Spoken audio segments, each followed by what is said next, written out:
Power-tripping cop sued for pulling over ambulance carrying a patient to intimidate them. Kentucky taxpayers now owe $26,000 to an EMT after he was wrongfully pulled over by a sheriff's deputy who owns a competing ambulance company. By Jack Burns, July 8, 2017. Jackson, Kentucky. Most people may see nothing wrong with a town councilman becoming a police officer, but what if that councilman cop also owns an ambulance company, and begins pulling over competing ambulances? Then does he have too much power? The answer is still no in the city of Jackson, Kentucky, despite the fact that the taxpayer-funded Kentucky Association of Counties is now paying a $26,000 settlement to emergency medical technician Jason Krieger.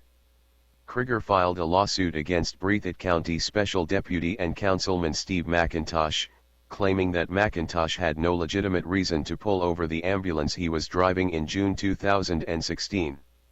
Never gave me a reason that he pulled me over, never accused me of any traffic violations or anything of the sort. It appeared to me he just pulled me over to try to threaten and intimidate us, Krieger said. This accusation is just the latest in a series of alleged conflicts of interest Krieger claims McIntosh has in his official positions as an officer of the law, a businessman, and a town councilman. Advertisement. Mountain News WYMT reported that when one of its reporters attempted to talk to the Jackson City Councilman, he refused to be recorded on camera. He did reportedly say that he had good reasons for pulling Krieger over but refused to say what those reasons were. Jay Arrowwood, owner of AeroMed Ambulance Incorporated, told reporters he believes that the city needs to jerk this guy's badge. The two competing ambulance companies have been locked in a series of legal battles. McIntosh is suing AeroMed in another lawsuit that alleges the company had defrauded Medicare and Medicaid out of more than $1 million. Read more. Hey Barack Obama, remember when you promised to label GMOs? At the time McIntosh pulled Krieger over, there was a patient riding as a passenger who had just undergone dialysis and was being transported back home.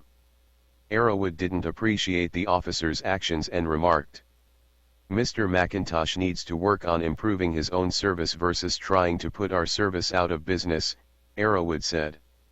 "If you'll pull an ambulance over for no reason, hindering patient care, there's nothing that you won't do."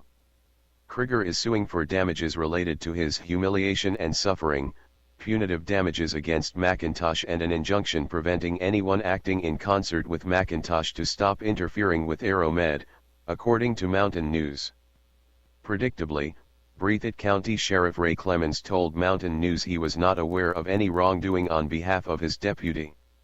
However, Arrowwood says the harassment has been going on for years. As the Free Thought Project has reported, altercations between police officers, EMTs, and even firemen are nothing new. In 2009, Oklahoma Highway Patrol Trooper Daniel Martin pulled over ambulance driver Maurice White, choked him, and proceeded to arrest him. White objected to being pulled over while transporting a passenger in need of emergency medical care. But that didn't stop Martin, and his superiors took his side. Not only was Martin allowed to keep his job with the OKHP, but he was later involved in another scandal where he showed an inappropriate photo to another officer. Having a police officer who is also a town councilman is a conflict of interest enough for a sheriff who's worth his weight in salt to deny employment. But having an officer who owns a competing ambulance company, who then pulls over his competition, is a blaring display of both police corruption and political corruption. If Sheriff Clemens is truly concerned with maintaining the public's trust, he may need to revisit his decision to keep such an officer on the force. Read more. 70 years ago today, World War II vets took up arms against corrupt cops and ran them out of town. In the case of Jackson, Kentucky, while Krieger will receive a $26,000 settlement, the burden to pay the bill is on the taxpayers, not McIntosh, who still remains in his capacity as a sheriff's deputy. Hey Charlotte County, this is Charlotte County COPWATCH, and I wanted to explain what fair use is. You can use pieces of news articles if you're doing it for news reporting, you have commentary, and you're doing it for education purposes. So that's what fair use is. as you can see right here. Another reason why I wanted to make this video is to let you know I have just joined with Patreon. A nice thing with Patreon, I make no money on YouTube. They took the money away years ago, and so this is another way to give, and it's a nice thing too because you can give monthly.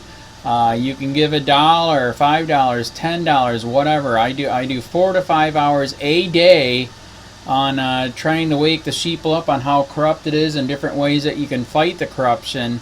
So Patreon is a way that you can do it, and then of course the old way is still there. Donate to Sheriff County COPWATCH with PayPal or credit card. So keep that in mind. 4 to 5 hours a day. I make no money, but the corruption happened to me and I'm sick of it, so I'm trying to wake people up. But my wife would love it if some, if we could get some help out there. There's 47,000 subscribers. Just think if each one of you subscribers just gave a, let's say, actually, yes, $1 a month. 47,000 subscribers gave $1 a month. That would be awesome. That's not going to happen. But anyways, that would be great if it did happen. But, do the math in your head. Just think about it. Like I said, 4 to 5 hours a day. I get no money from YouTube. YouTube has gone nuts. You can't do anything anymore. They're taking the money away everywhere. So these are a couple different ways that you can still help out with all this time that I put in. And as you know, I'm in a special situation where, at least I can do it, 4 to 5 hours a day. We have a cleaning company during the day. That's what allows me to do this, and we're debt-free. So this is my hobby. I don't go fishing and all that other crap. I try to save the world. So help me out to make the wife happy, man. In fact, if you guys did give $1 a day, and there was 47,000 of you, and you did it, and each of you gave $1, and that was every month, oh my God, yes, I could quit. I could start suing them. Another idea too that we have is, if I got, some funds, we could actually contact everyone that has been ticketed and or arrested and put in jail and start sending them postcards to let them know we're here, and to see if everything went all right, and if it didn't, find out their story. So we could even do more investigations and more lawsuits. Lawsuits take money. So just think about that. 47,000 of you so far right now. $1 a day. $1 a month on Patreon, or $5 a month Patreon, 10, 20, whatever. Just do the math in your head. Help out. This is a lot of work every single day. Thanks.